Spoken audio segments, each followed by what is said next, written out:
y Percepción sobre Seguridad del INEGI. Ellos estimaron que aproximadamente en el país en el 2021 ocurrieron casi 4 millones de extorsiones. Y en cambio, el Secretariado Ejecutivo del Sistema Nacional de Seguridad Pública, quien registra y publica las denuncias sobre los delitos, ellos estiman que ocurrieron 8,000. Estamos hablando de diferencias enormes sobre la extorsión. Es uno de los delitos junto con el secuestro que menos se denuncia en el país, que tiene más cifra negra. Entonces, eso es otro de los hallazgos, digamos, lo que tenemos ahí. Y uno que a mí me gustaría nombrar, son distintos, la verdad sería muy amplio poder nombrar cada uno de ellos, pero el otro es que no nada más la extorsión tiene implicaciones materiales a la víctima, para la víctima. Hay implicaciones emocionales, relacionales. Algunas de las entrevistas en las cuales me tocó participar, las víctimas señalaban: yo cambié de número telefónico, la verdad me dio miedo, entonces tuve que cerrar mi negocio.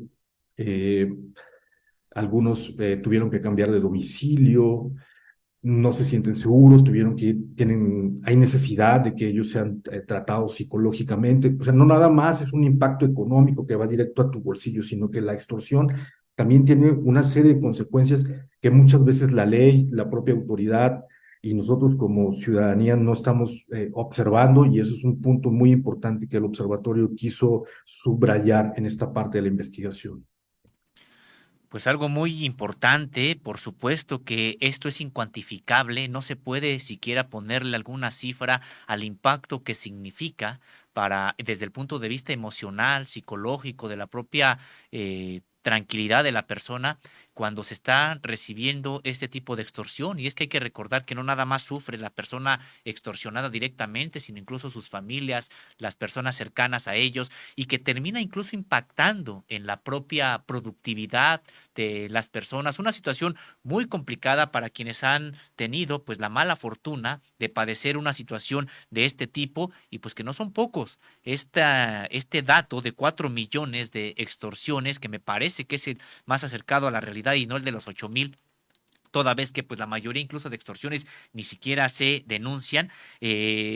Pues también preguntarle en este sentido, maestro, sobre esto, si es que se ha podido medir de alguna manera el impacto también económico que genera estas extorsiones, no solamente para las víctimas, porque mucho de lo que tienen que pagar, de lo que tienen que erogar, pues se traslada finalmente a los productos que venden, a las actividades económicas que realizan, y finalmente también hay entonces un impacto social, económico, que todos terminamos incluso de manera proporcional, pues, pero pagando cuando existe este tipo de delitos, que también hay que recordarlo, pues se persiguen del fuero común, y que además ahí está toda heterogeneidad en el combate, porque los propios estados y los propios gobiernos locales no se pueden poner de acuerdo.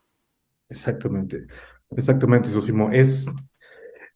La parte económica. El día del foro, algunos académicos nos dieron pistas de cuáles podrían ser las posibles consecuencias económicas, no solamente a nivel individual, como tú lo mencionas, en tu propio bolsillo, sino, digamos, cuando a ti te extorsionan como un pequeño comerciante o como una empresa grande, porque la extorsión no solamente impacta a los pequeños comerciantes, que es como, digamos, a veces es con la información que estamos más cercanos, más familiarizados, pero a veces las grandes empresas, las grandes corporaciones también sufren de este tipo eh, de delitos. Entonces, hay una serie, no solamente, a veces una empresa no nada más sufre, digamos, el famoso derecho de piso, que entonces si tú vas a abrir, digamos, una carnicería o vas a abrir una tiendita, y entonces llega ya un grupo y te dice que tienes que pagar un impuesto, digamos, llamámoslo, también podemos verlo de esa forma, ¿no? Es un impuesto adicional. Entonces, muchas veces el comerciante, el empresario,